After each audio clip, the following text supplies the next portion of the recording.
हर वर्ष माघ मास के शुक्ल पक्ष की एकादशी तिथि को जया एकादशी का व्रत रखा जाता है। इस उपवास को विधिवत रखने से हर प्रकार के पापों से मुक्ति मिल जाती है और भूत प्रेत पिशाच की योनि में भी नहीं जाना पड़ता।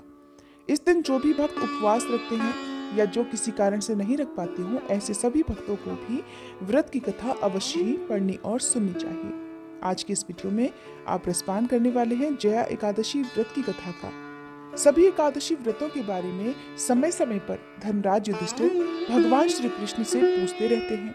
ऐसे ही एक बार माघ शुक्ल एकादशी आने पर धर्मराज युधिष्ठिर ने भगवान श्री कृष्ण से बड़े विनीत स्वर से पूछा, हे मधुसूदन, अब आप कृपा कर मुझे माघ मास के शुक्ल पक्ष की एकादशी के संबंध में भी विस्तार पूर्वक बताइए। शुक्ल पक्ष की एकादशी में किस देवता का पूजन करना चाहिए और इस एकादशी व्रत की कथा क्या है, उसके करने से किस फल की प्राप्ति होती है। तब भगवान श्री कृष्ण इस प्रकार कहने लगे, हे धर्मराज, माघ मास के शुक्ल पक्ष की एकादशी को जया एकादशी कहते हैं। इस एकादशी के उपवास से मनुष्य भूत प्रेत पिशाच आदि की योनि से मुक्त हो जाता है। अतः इस एकादशी के उपवास को विधि अनुसार करना चाहिए। अब मैं तुमसे जया एकादशी के व्रत की कथा कहता हूँ, ध्यान पूर्वक श्रवण करो। एक बार देवताओं के राजा देवराज इंद्र नंदन वन में भ्रमण कर रहे थे। चारों तरफ किसी उत्सव का सा माहौल था। गंधर्व गीत गा रहे थे और गंधर्व कन्याएं नृत्य कर रही थी। वहीं पुष्पवती नामक गंधर्व कन्या ने माल्यवान नामक गंधर्व को देखा और उस पर आसक्त होकर अपने हाव भाव से उसे रिझाने का प्रयास करने लगी। माल्यवान भी उस गंधर्व कन्या पर आसक्त होकर अपने गायन का सुरताल भूल गया, जिससे संगीत की लय टूट गई और संगीत का सारा आनंद बिगड़ गया।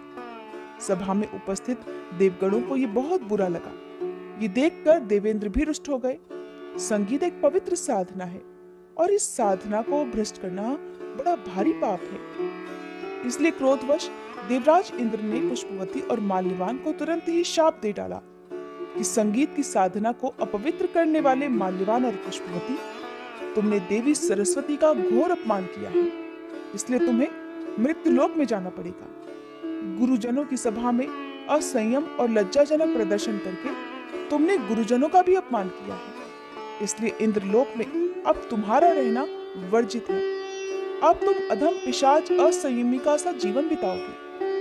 देवेंद्र का श्राप सुनकर वे दोनों अत्यंत दुखी हुए और हिमालय पर्वत पर पिशाच योनि में दुख पूर्वक जीवन यापन करने लगे। उन्हें गंध रस स्पर्श आदि का बिल्कुल भी बोध नहीं होता था। वहीं उन्हें असहनीय दुख भी सहने पड़ रहे थे। दिन रात उन्हें किसी भी क्षण नींद नहीं आती थी।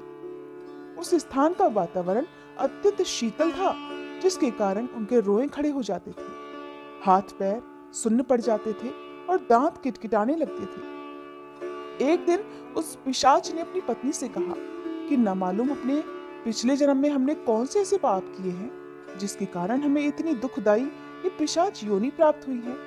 पिशाच योनि से नरक के दुख सहना कहीं ज्यादा उत्तम होता होगा।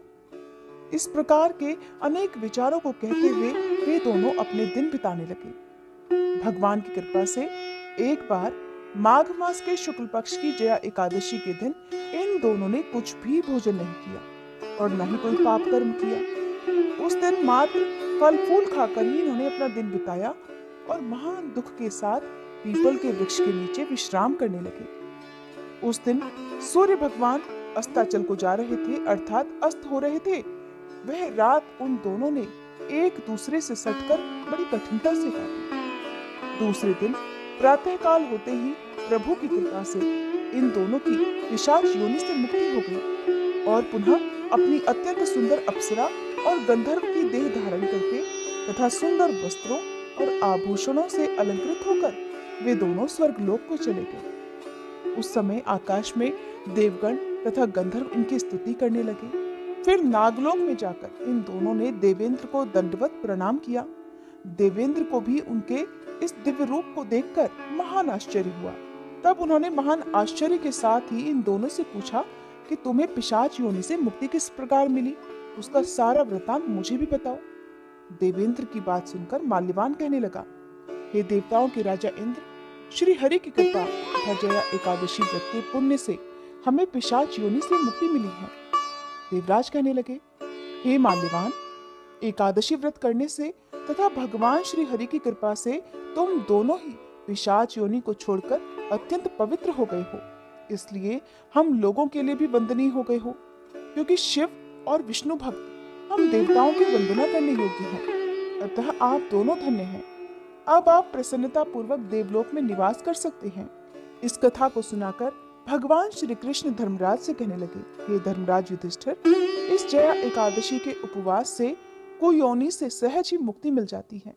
जो मनुष्य अपने जीवन में इस एकादशी का व्रत कर लेता है, उसने मानो सभी तप यज्ञ दान आदि कर लिए हैं। जो मनुष्य श्रद्धा पूर्वक जया एकादशी का व्रत रखते हैं, वे अवश्य ही सहस्त्र वर्ष तक स्वर्ग में वास करते हैं। ऐसा कहकर भगवान श्री कृष्ण मौन हो गए। हरे कृष्णा। आज की कथा समाप्त हुई।